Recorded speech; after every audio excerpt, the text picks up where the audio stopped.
بسم اللہ الرحمن الرحیم۔ نبی کریم صلی اللہ علیہ وآلہ وسلم نے فرمایا، تین خصلتیں ایسی ہیں کہ جس میں یہ پیدا ہو جائیں اس نے ایمان کی مٹھاس کو پا لیا۔ اول یہ کہ اللہ اور اس کا رسول اس کے نزدیک سب سے زیادہ محبوب بن جائیں۔ دوسرے یہ کہ وہ کسی انسان سے محض اللہ کی رضا کے لیے محبت رکھے۔ تیسرے یہ کہ وہ کفر میں واپس لوٹنے کو ایسا برا جانے جیسا کہ آگ میں ڈالے جانے کو برا جانتا ہے۔ صحیح بخاری حدیث نمبر 16۔ حضور اکرم صلی اللہ علیہ وآلہ وسلم نے فرمایا، انصار سے محبت رکھنا ایمان کی نشانی ہے اور انصار سے کینہ رکھنا نفاق کی نشانی ہے۔ صحیح بخاری حدیث نمبر 17۔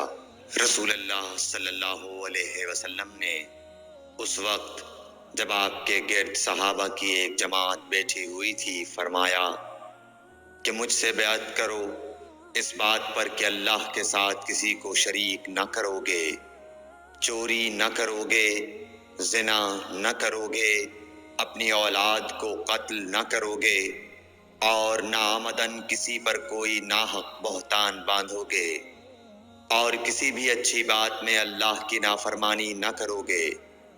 جو کوئی تم میں اس عہد کو پورا کرے گا تو اس کا ثواب اللہ کے ذمے ہے، اور جو کوئی ان بری باتوں میں سے کسی کا ارتکاب کرے اور اسے دنیا میں اسلامی قانون کے تحت سزا دے دی گئی تو یہ سزا اس کے گناہوں کے لیے بدلہ ہو جائے گی، اور جو کوئی ان میں سے کسی بات میں مبتلا ہو گیا اور اللہ نے اس کے گناہ کو چھپا لیا تو پھر اس کا معاملہ اللہ کے حوالے ہے، اگر چاہے معاف کرے اور اگر چاہے سزا دے دے۔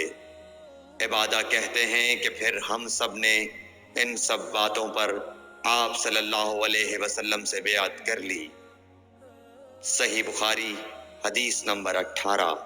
رسول اللہ صلی اللہ علیہ وسلم نے فرمایا، وہ وقت قریب ہے جب مسلمان کا سب سے عمدہ مال اس کی بکریاں ہوں گی، جن کے پیچھے وہ پہاڑوں کی چوٹیوں اور برساتی وادیوں میں اپنے دین کو بچانے کے لیے بھاگ جائے گا۔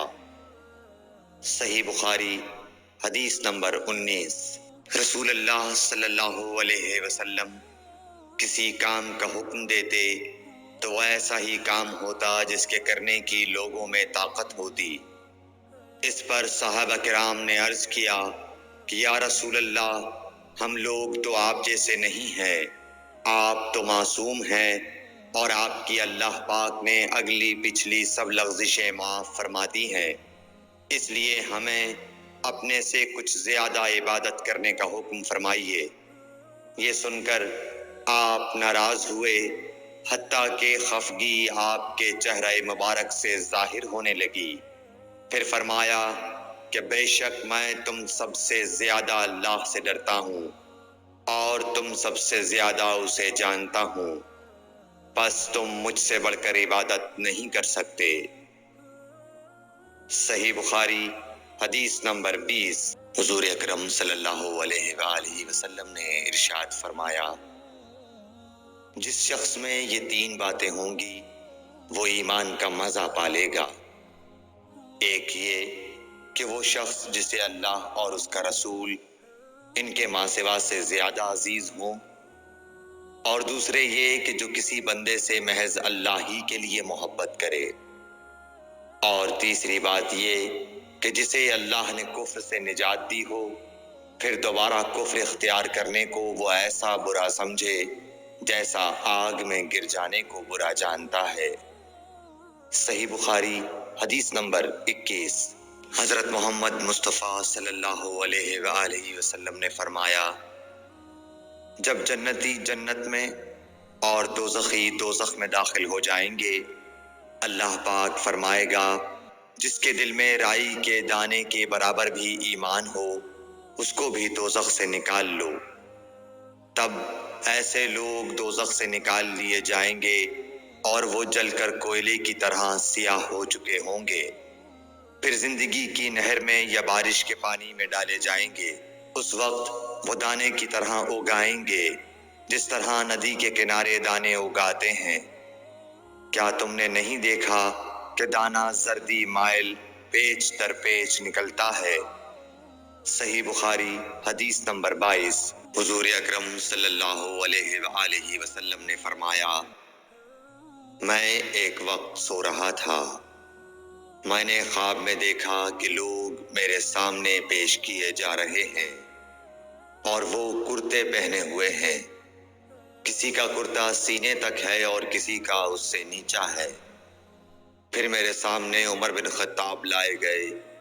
ان کے بدن پر جو کرتا تھا اسے وہ گھسیٹ رہے تھے، یعنی ان کا کرتا زمین تک نیچا تھا۔ صحابہ رضی اللہ تعالی عنہ نے پوچھا کہ یا رسول اللہ، اس کی کیا تعبیر ہے؟ آپ نے فرمایا کہ اس سے دین مراد ہے۔ صحیح بخاری حدیث نمبر 23۔ ایک مرتبہ رسول کریم صلی اللہ علیہ وسلم ایک انصاری شخص کے پاس سے گزرے، اس حال میں کہ وہ اپنے ایک بھائی سے کہہ رہے تھے کہ تم اتنی شرم کیوں کرتے ہو؟ آپ نے اس انصاری سے فرمایا کہ اس کو اس کے حال پر رہنے دو، کیونکہ حیا بھی ایمان ہی کا ایک حصہ ہے۔ صحیح بخاری حدیث نمبر 24۔ رسول اللہ صلی اللہ علیہ وسلم نے فرمایا، مجھے اللہ کی طرف سے حکم دیا گیا ہے کہ لوگوں سے جنگ کروں، اس وقت تک کہ وہ اس بات کا اقرار کر لیں کہ اللہ کے سوا کوئی معبود نہیں ہے، اور یہ کہ محمد صلی اللہ علیہ وسلم اللہ کے سچے رسول ہیں، اور نماز ادا کرنے لگیں اور زکوٰۃ دیں۔ جس وقت وہ یہ کرنے لگیں گے تو مجھ سے اپنے جان و مال کو محفوظ کر لیں گے، سوائے اسلام کے حق کے۔ رہا ان کے دل کا حال تو ان کا حساب اللہ کے ذمے ہے۔ صحیح بخاری حدیث نمبر 25۔